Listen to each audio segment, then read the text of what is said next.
नमस्कार। आज से भारतीय इतिहास की कक्षाएं निरंतर रहेंगी। सबसे पहले आधुनिक भारत का इतिहास आज से दोबारा स्टार्ट हो रहा है और अंत तक लगातार अब यही चलेगा। आधुनिक भारत का इतिहास एक बार खत्म हो जाएगा, यानी ब्रिटिश भारत और उसके बाद स्वतंत्रता आंदोलन। ये दोनों कालखंड, ब्रिटिश भारत यानी अंग्रेजों का शासन और उसके बाद अंग्रेजों के खिलाफ स्वतंत्रता आंदोलन, ये दोनों कालखंड समाप्त होने के बाद ही कोई दूसरा विषय प्रारंभ होगा। अब सामान्य अध्ययन के अंतर्गत सबसे पहले आधुनिक भारत का इतिहास खत्म कर लिया जाएगा। आइए इसे आज से स्टार्ट करते हैं। मैंने पिछली बार 1857 का विद्रोह पढ़ाकर छोड़ा था। उसमें मैंने 1857 के विद्रोह के कारण बताए थे, विद्रोह के दौरान घटनाएं बताई थी, है ना, और विद्रोह असफल क्यों रहा ये बताए थे। 1857 के विद्रोह का स्वरूप बचा हुआ है और विद्रोह के बाद जो परिवर्तन आते हैं, यानी विद्रोह का परिणाम और विद्रोह का स्वरूप, जहां से सवाल अक्सर पूछे जाते हैं। और 1857 के विद्रोह पर जो किताबें लिखी गई हैं, जहां से सवाल अक्सर पूछे जाते हैं, ये सभी बातें यानी विद्रोह का परिणाम, विद्रोह का स्वरूप और विद्रोह पर लिखी गई किताबें एक ही वीडियो में आ जाएंगी। वो मैं लास्ट में करवा दूंगा। इन द सेंस अभी विद्रोह ही चल रहा है, अभी विद्रोह खत्म नहीं हुआ है। 1857 का विद्रोह एक विद्रोह है, लेकिन उसके अलावा सैकड़ों विद्रोह अंग्रेजी शासन के खिलाफ घटित हुए थे। तो जब मैं सारे विद्रोह पढ़ा दूंगा तो 1857 के विद्रोह का स्वरूप, उसका परिणाम और उस पर लिखी गई किताबें आपको बता दूंगा। ठीक है, आइए अन्य विद्रोहों के बारे में बातचीत थोड़ा कर लेते हैं। ब्रिटिश भारत में या औपनिवेशिक शासन के दौरान 1857 का विद्रोह न तो पहला विद्रोह था और न ही एकमात्र। सैकड़ों विद्रोह घटित हुए ब्रिटिश शासन के दौरान। बंगाल में जैसे ही ब्रिटिश प्रभुसत्ता की स्थापना हुई, उसी समय भारत में अंग्रेजों के खिलाफ विद्रोह, उसी समय प्लासी के बाद जैसे ही बंगाल पर अंग्रेजों को राजनीतिक प्रभुसत्ता हासिल हुई, ठीक उसी समय विद्रोह की श्रृंखला प्रारंभ हुई। हाँ, ये अलग बात है कि 1857 का विद्रोहों की श्रृंखला में चरम उत्कर्ष था, सबसे बड़ा विद्रोह था, सबसे बड़ा धमाका था। तो 1857 के पहले और उसके बाद भी, ऐसा नहीं कि 1857 का विद्रोह अंतिम था, उसके बाद भी औपनिवेशिक शोषण के खिलाफ विद्रोहों की श्रृंखला निरंतर रही। ध्यान रखिए, आंदोलन और विद्रोह शब्द में अंतर होता है। विद्रोह का अर्थ होता है रक्तपात पर आधारित, आंदोलन शब्द का प्रयोग मैं नहीं कर रहा हूं। तो उस 1857 के बाद भी विद्रोह की श्रृंखला निरंतर रही। इनमें से कुछ विद्रोह नागरिक विद्रोह थे, कुछ जनजातीय विद्रोह थे, अर्थात जनजातियों द्वारा किए गए थे। बताएंगे कि जनजातियां विद्रोह करने पर क्यों उतारू हो गई। अंग्रेजों ने उनके सामाजिक आर्थिक ताने बाने को पूरी तरह से तोड़ डाला था, इसके चलते जनजातियों ने अंग्रेजों के खिलाफ हथियार उठा लिए, तो उसे हम जनजातीय विद्रोह कहते हैं। लेकिन कुछ विद्रोह ऐसे थे जो धार्मिक स्वरूप लिए हुए थे, यानी किसी विशेष संप्रदाय के लोगों के हित के लिए विशेष संप्रदाय के लोगों द्वारा ये विद्रोह किए गए थे, और इनके नेता कोई धार्मिक पुरुष हुआ करता था, है ना, यानी धार्मिक नेता, कोई धर्म गुरु इनका नेता हुआ करता था, और उस धर्म गुरु द्वारा चलाए गए संप्रदाय के अनुयायी उस विद्रोह के सैनिक हुआ करते थे। उस धार्मिक नेता द्वारा चलाए गए संप्रदाय के अनुयायी उस विद्रोह के सैनिक हुआ करते थे। इसे हम कहते हैं धार्मिक स्वरूप वाला विद्रोह। तो सबसे पहले हम धार्मिक स्वरूप वाले विद्रोह के बारे में बात करते हैं। कौन कौन से धार्मिक स्वरूप वाले विद्रोह थे? अक्सर यहां से सवाल अलग से उठाए जाते हैं, मैं देखता हूं। और विद्रोह तो सैकड़ों हैं, लेकिन ये धार्मिक स्वरूप वाले विद्रोह से सवाल अक्सर मैंने देखा है ज्यादा पूछे गए हैं। तो धार्मिक स्वरूप वाले विद्रोह मुख्य रूप से तीन अलग अलग संप्रदायों के अंतर्गत घटित हुए। हिंदू संप्रदाय, मुस्लिम और सिख संप्रदाय के अंतर्गत घटित हुए। हिंदू संप्रदाय के अंतर्गत जो प्रमुख विद्रोह था वो सन्यासी विद्रोह था। मुस्लिम संप्रदाय के अंतर्गत तीन प्रमुख विद्रोह थे, पागलपंथी, फरायजी और बहावी आंदोलन। पागलपंथी, फरायजी और बहावी आंदोलन। इनके साथ आंदोलन शब्द भी जुड़ता है। क्यों आंदोलन शब्द जुड़ता है मैं बताता हूं। सिख कूका आंदोलन या कूका विद्रोह भी कह सकते हैं, सिखों के अंतर्गत घटित हुआ था। याद रहेगा, कूका आंदोलन किस संप्रदाय के अंतर्गत घटित हुआ था? बौद्धों द्वारा, हिंदुओं द्वारा, मुस्लिमों द्वारा, सिखों द्वारा। याद रहेगा, सिखों द्वारा आंदोलन था ये, है ना, कूका आंदोलन। ब्रिटिश शासन के खिलाफ सबसे पहला विद्रोह 1763 में घटित सन्यासी विद्रोह था। आपसे सवाल ये पूछा जाएगा कि पहला विद्रोह ब्रिटिश शासन के खिलाफ कौन सा था? आप कहेंगे सन्यासी विद्रोह। सन्यासी विद्रोह का क्षेत्र कौन सा था? बंगाल में घटित हुआ था। वर्ष कौन सा था? 1763 में। हुआ ये कि बंगाल में जब अंग्रेजों को राजनीतिक सत्ता हासिल हुई तो उन्होंने तीर्थ यात्रा पर कर लगा दिया। तीर्थ यात्रा पर लगे कर के खिलाफ जो हिंदू सन्यासी लोग थे, बाबा लोग, वो नाराज हो गए और अंग्रेजों के खिलाफ विद्रोह पर उतार हो गए कि हम टैक्स नहीं देंगे और अराजकता फैलाने लगे। तो ब्रिटिश शासन पहला विद्रोह था, टैक्स के खिलाफ हुआ था ये विद्रोह हिंदू सन्यासियों द्वारा 1763 में। ये लोग शंकराचार्य के अनुयायी थे, ठीक है। जो सन्यासी विद्रोह हुआ था, ये कौन से सन्यासी थे? शंकराचार्य के अनुयायी थे। वारेन हेस्टिंग्स ने इस विद्रोह को दबा दिया। गवर्नर जनरल बनकर आया था 1772 में, भारत में बंगाल का गवर्नर, उसके बाद 73 में भारत का गवर्नर जनरल बन गया।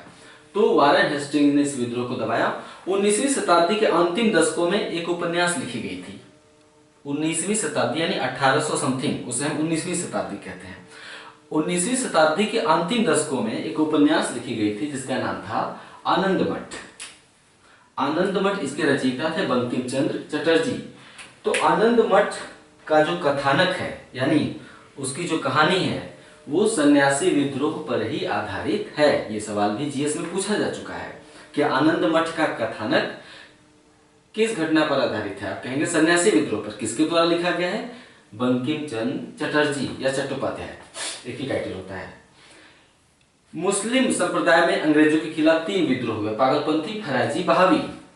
मुगल शासन एक तरह से मुसलमानों का शासन था। तो मुगल शासन की समाप्ति को, अंग्रेजों द्वारा मुगल शासन की समाप्ति को मुस्लिम संप्रदाय के लोगों ने कहीं न कहीं से मुस्लिम शासन की समाप्ति के रूप में देखा। भावनात्मक रूप से आहत हुए और उन्होंने ठान लिया कि अंग्रेजों को भारत से भगाकर भारत में फिर से मुस्लिम शासन की स्थापना की जाएगी। कहीं कहीं से 1857 के विद्रोह में भी ये बीज थे। 1857 के विद्रोह में भी जो हिंदू और मुस्लिम कंधे से कंधा मिलाए थे, एकता थी, वो कहीं न कहीं से इस बात में नहीं थी, क्योंकि मुसलमान देख रहे थे कि विद्रोह का नेता कौन बनाया गया है? बहादुर शाह जफर। तो कहीं न कहीं से मुस्लिम शासन की पुनर्स्थापना का जो विचार था मुसलमानों के मन में था। और उसी क्रम में 1857 के पहले ही 3 विद्रोह हो चुके थे, पागलपंथी विद्रोह, फरायजी विद्रोह और बहावी विद्रोह। ये तीनों विद्रोह मुस्लिम धर्मगुरुओं द्वारा किए गए थे। उद्देश्य क्या था? अंग्रेजों को भारत से भगाकर भारत में फिर से मुस्लिम शासन की स्थापना करना। आइए पागलपंथी विद्रोह देखते हैं। 1813 में घटित हुआ। क्षेत्र कौन सा था? बंगाल। देखिए, भारत में सबसे पहले राजनीतिक सत्ता की स्थापना अंग्रेजों की कहां हुई? बंगाल में। तो अंग्रेजों के खिलाफ अधिकतर विद्रोह भी बंगाल में ही प्रस्फुटित हुए शुरू में, है ना। सन्यासी विद्रोह बंगाल है ना, पागलपंथी विद्रोह का क्षेत्र बंगाल है, फरायजी आंदोलन का बंगाल है, इसी तरह बहावी आंदोलन का, ठीक है, पूर्वी भारत है, पटना है, लेकिन पूर्वी भारत ही कहीं कहीं से। तो शुरुआत में जो आंदोलन हुए वो बंगाल में ही हुए थे। तो पागलपंथी विद्रोह 1813 बंगाल में। बंगाल में करम शाह नामक एक संत थे, धर्मगुरु थे मुस्लिमों के। बंगाल में करम शाह ने एक संप्रदाय चलाया था, उसका नाम क्या था? पागलपंथ, है ना। पागलपंथ नामक एक संप्रदाय चलाया था। किसने? करम शाह ने चलाया था। ये विशुद्ध रूप से एक धार्मिक आंदोलन था, धार्मिक संप्रदाय था। लेकिन उनके उत्तराधिकारी हुए टीपू मीर। यहाँ केवल टीपू लिखा हुआ है, इनका पूरा नाम था टीपू मीर। तो उनके उत्तराधिकारी टीपू मीर राजनीतिक उद्देश्यों से प्रेरित हो गए। आज भी आप देखते हैं कि ऐसे धर्मगुरु जिनके अनुयायियों की संख्या बहुत विशाल है, कहीं कहीं से उनके मन में राजनीतिक उद्देश्य आ जाते हैं। यही रीजन है कि जब पुलिस वारंट लेकर जाती है तो समर्पण नहीं करते हैं, अपने अनुयायियों को अपनी सेना बना लेते हैं। आप देखते हैं कि आजकल के बहुत से ऐसे धर्मगुरु हुए जिन्होंने अपनी सुरक्षा के लिए महिलाओं और बच्चों को आगे खड़ा कर दिया। यानी पहले महिलाएं बच्चे मरेंगे तब गुरुजी मारे जाएंगे या पकड़े जाएंगे। तो जब बहुत ज्यादा अनुयायी हो जाते हैं तो राजनीतिक महत्वाकांक्षाएं आती ही आती हैं। तो इनके उत्तराधिकारी टीपू राजनीतिक उद्देश्यों से प्रेरित हो गए। 1813 में इन्होंने अपने आप को राजा घोषित किया और अंग्रेजों के खिलाफ विद्रोह कर दिया। लेकिन वही हुआ जो होना था, यानी विद्रोह को दबा दिया गया और टीपू जी मारे गए। नेक्स्ट, फरायजी आंदोलन। ये वो टीपू नहीं है, टीपू सुल्तान नहीं है, ये टीपू थे। फरायजी आंदोलन 1820 में घटित हुआ। कहां पे? बंगाल में। देखिए, इन आंदोलनों के विषय में बहुत सारी बातें हैं, बहुत सारे फैक्ट्स हैं। आप उतना ही जानेंगे जितना सामान्य अध्ययन के लिए जरूरी है। मुझे पता है आपके मन में कोई फैक्ट उठ रहा होगा कि ये तो आपने बताया नहीं, तो मैं वही बताऊंगा जिसे मैं जरूरी मानता हूं। फरायजी आंदोलन 1820 में बंगाल में। फरायजी बंगाल में हाजी सैयदुल्लाह बंगाल में हाजी शरीयतुल्लाह एक मुस्लिम धर्मगुरु थे, उन्होंने एक संप्रदाय चलाया। उनके जो अनुयायी थे वो फरायजी कहलाते थे। हाजी शरीयतुल्लाह ने बंगाल में जो संप्रदाय चलाया था उसके अनुयायी फरायजी कहलाते थे। फरायजी संप्रदाय के लोग भारत से अंग्रेजों को भगाकर फिर से मुस्लिम शासन की स्थापना करना चाहते थे, है ना। तो इनके बेटे हुए दादू मीर, किसके? हाजी शरीयतुल्लाह के। हाजी शरीयतुल्लाह ने कोई कदम नहीं उठाया इस बारे में, लेकिन इनके बेटे दादू मीर थे। दादू मीर ने क्या किया कि बंगाल में जो असंतोष व्याप्त था उसका लाभ उठाना शुरू किया। बंगाल में सबसे ज्यादा असंतोष कहाँ था? बंगाल में 1793 में स्थायी बंदोबस्त भू राजस्व वसूली के लिए कॉर्नवालिस ने 1793 में स्थायी बंदोबस्त की स्थापना की थी, जिसको जमींदारी व्यवस्था भी कहते हैं, इस्तेमारी बंदोबस्त भी कहते हैं। जमींदारी व्यवस्था क्या थी? अंग्रेजों ने एक बिचौलिया रख दिया। बिचौलिया कौन थे? जमींदार। जमींदारों को किसानों से वसूली करनी थी, ठीक है। 10/11 अंग्रेजों को देनी थी और 1/11 जमींदारों को अपने पास रखनी थी। जमींदार जितना ही ज्यादा वसूली करते उतना ही उनकी बचत होती, क्योंकि जितना अमाउंट वो वसूलते लगान के रूप में उसका 1/11 जमींदारों को मिलता ही मिलता। तो धनराशि जितनी बड़ी होगी उसका 1/11 भी उतना ही बड़ा होगा। तो जमींदार क्या करते थे कि किसानों से अधिक वसूली करने का प्रयास करते थे, जिससे बंगाल में किसानों का अधिक से अधिक शोषण बढ़ा। बंगाल में उससे असंतोष बढ़ा। किसानों में जो असंतोष बढ़ा उसका फायदा लेने का प्रयास किया दादू मीर ने। दादू मीर ने किसानों को संगठित किया। जमींदारों द्वारा जो किसानों से जबरन वसूली की जाती थी उसके खिलाफ आवाज उठाई, किसानों को संगठित किया और किसानों से कहा कि कर देना बंद कर दो। टैक्स बंदी चलाया, एक तरह से कर बंदी आंदोलन इन्होंने चलाया था दादू मीर ने। तो जमींदारों के खिलाफ आंदोलन करने का अर्थ था ब्रिटिश राज के खिलाफ विद्रोह करना, क्योंकि जमींदार किसकी तरफ से काम करते थे? अंग्रेजों की तरफ से वसूली करते थे। तो एक तरह से अंग्रेजों के खिलाफ बुलंद की गई आवाज थी जिसे अंग्रेज बर्दाश्त नहीं कर सकते थे। अंत में इस आंदोलन को भी दबा दिया गया, ठीक है। दादू मीर मारे गए। नेक्स्ट, बहावी आंदोलन 1830 में घटित हुआ था। अंग्रेजों के खिलाफ 1857 के पहले कब हुआ था ये? 1830 में। केंद्र कहाँ था? पटना था। इसका केंद्र बहुत बड़ा था, मुख्यालय पटना था। एक तरह से हम इसके बारे में बताते हैं। 1857 के पहले अंग्रेजों के खिलाफ भारत में जितने भी विद्रोह हुए थे उसमें बहावी आंदोलन ने अंग्रेजी प्रभुसत्ता को जबरदस्त चुनौती दी, है ना, क्योंकि इसका क्षेत्र भी काफी व्यापक था और धार्मिक उद्देश्यों से प्रबल रूप से प्रेरित था। ये जब आंदोलन पूरी तरह से धार्मिक स्वरूप ले लेता है ना, क्योंकि जैसे इस आंदोलन का उद्देश्य था दारुल हर्ब को दारुल इस्लाम में बदलना, यानी काफिरों के देश को मुसलमानों के देश में तब्दील करना। और फिर वो आंदोलन अगर हिंसक हो जाए तो उसका प्रभाव जबरदस्त होता है, खतरनाक होता है। तो 1830 में ये आंदोलन प्रारंभ हुआ था। हुआ ये कि एक नेता थे, धार्मिक नेता सैयद अहमद। ये सर सैयद अहमद नहीं है, ये दूसरे सैयद अहमद हैं। सैयद अहमद बरेली के थे, सॉरी रायबरेली के। सैयद अहमद कहाँ के थे? ये धार्मिक नेता थे रायबरेली के, है ना।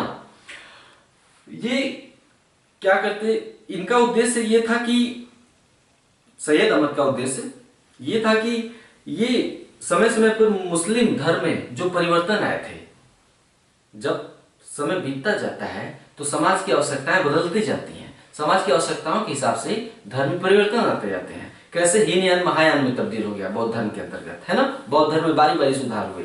हिंदू धर्म में भी अनेक धर्म सुधारक उभरे, लेकिन मुस्लिम संप्रदाय के अंतर्गत धर्म सुधारक कम ही उभरे और सुधार और परिवर्तन भी कम ही हुए। लेकिन जो भी सुधार और परिवर्तन हुए थे मोहम्मद साहब के बाद से, मोहम्मद साहब ने इस्लाम धर्म चलाया था, पैगंबर मोहम्मद साहब ने। उसके बाद इस्लाम धर्म में जितने भी परिवर्तन या सुधार हुए थे उसे ये बर्दाश्त नहीं करते थे, उसे बंद कराना चाहते थे और चाहते थे कि इस्लाम धर्म पुनः से उसी रूप में प्राप्त हो जाए जिस रूप में पैगंबर मोहम्मद साहब ने इस धर्म को शुरू किया था, यानी विशुद्ध रूप में उसकी स्थापना चाहते थे। कोई परिवर्तन नहीं, कोई सुधार नहीं। इनका यही उद्देश्य था। तो इस्लाम मोहम्मद साहब के समय के इस्लाम को स्थापित करना चाहते थे, है ना। तो इस क्रम में इसका अर्थ होता है दारुल हर्ब को दारुल इस्लाम में बदलना, यानी काफिरों के देश को मुसलमानों के देश में तब्दील कर देना। और जब उद्देश्य ये हो जाए तो शत्रु केवल अंग्रेज नहीं रह जाएगा, दूसरे धर्मों के अनुयायी भी फिर शत्रु हो जाते हैं। तो इन्होंने अंग्रेजों के साथ साथ सिखों के खिलाफ भी जिहाद की घोषणा कर दी। सैयद अहमद ने बहावी आंदोलन के ये प्रवर्तक थे सैयद अहमद। इन्होंने अंग्रेजों के साथ साथ सिखों के खिलाफ भी जिहाद की घोषणा कर दी। हुआ वही जो होना था, है ना। इन्होंने बीच में, अब इस आंदोलन का सवाल ये उठेगा कि ये आंदोलन हुआ कहाँ, केंद्र कहाँ था। तो इसका केंद्र उस समय का पश्चिमोत्तर भारत था। बहावी आंदोलन का जो केंद्र था उसका केंद्र पश्चिमोत्तर भारत था। पश्चिमोत्तर भारत यानी आज का अफगानिस्तान, उसे आप पेशावर समझ सकते हैं, पेशावर या आसपास का क्षेत्र। एक स्थल था वहां सिथानी, पेशावर में सिथानी नामक स्थल को इन्होंने आंदोलन का केंद्र बनाया और पेशावर पर कब्जा भी कर लिया अंग्रेजों के कब्जे से।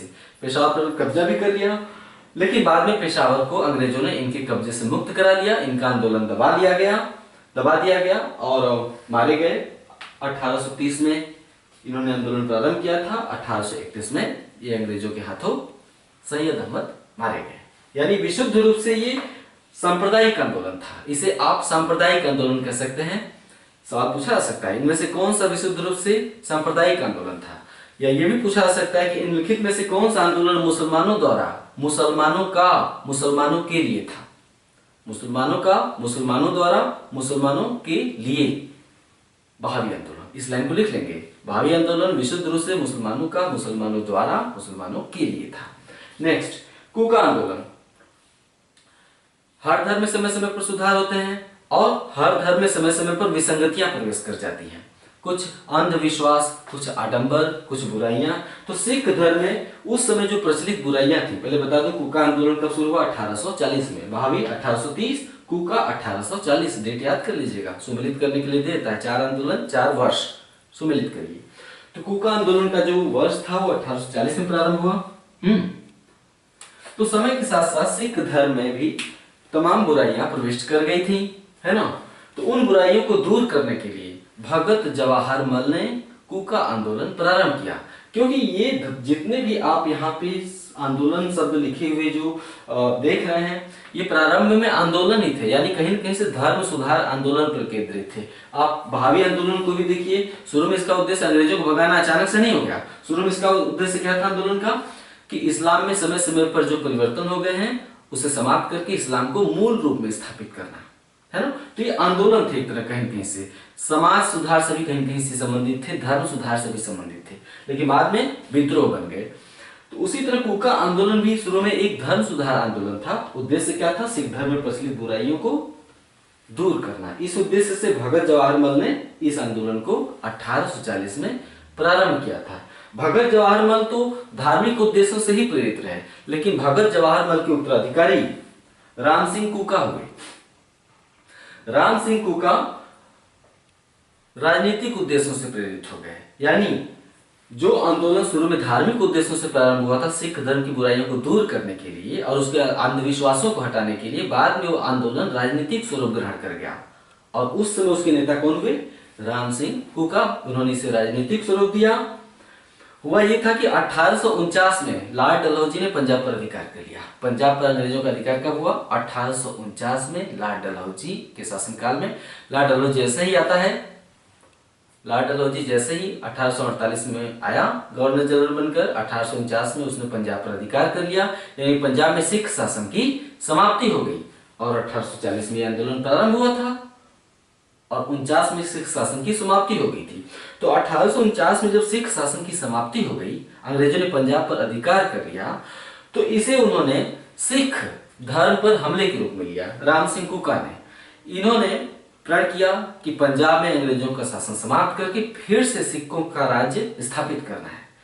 ठीक है, इसी उद्देश्य से इन्होंने अंग्रेजी शासन के खिलाफ विद्रोह कर दिया, लेकिन बाद में ये मारे गए। इन्हें रंगून भेज दिया गया, गिरफ्तार मारे नहीं, गिरफ्तार करके रंगून भेज दिया गया। वहीं इनकी मृत्यु होती है राम सिंह कूका की। ये हो गया ब्रिटिश शासन के दौरान प्रमुख धार्मिक स्वरूप वाले विद्रोह। अब आप इसके बाद वाले अध्याय में देखेंगे जनजातीय विद्रोह।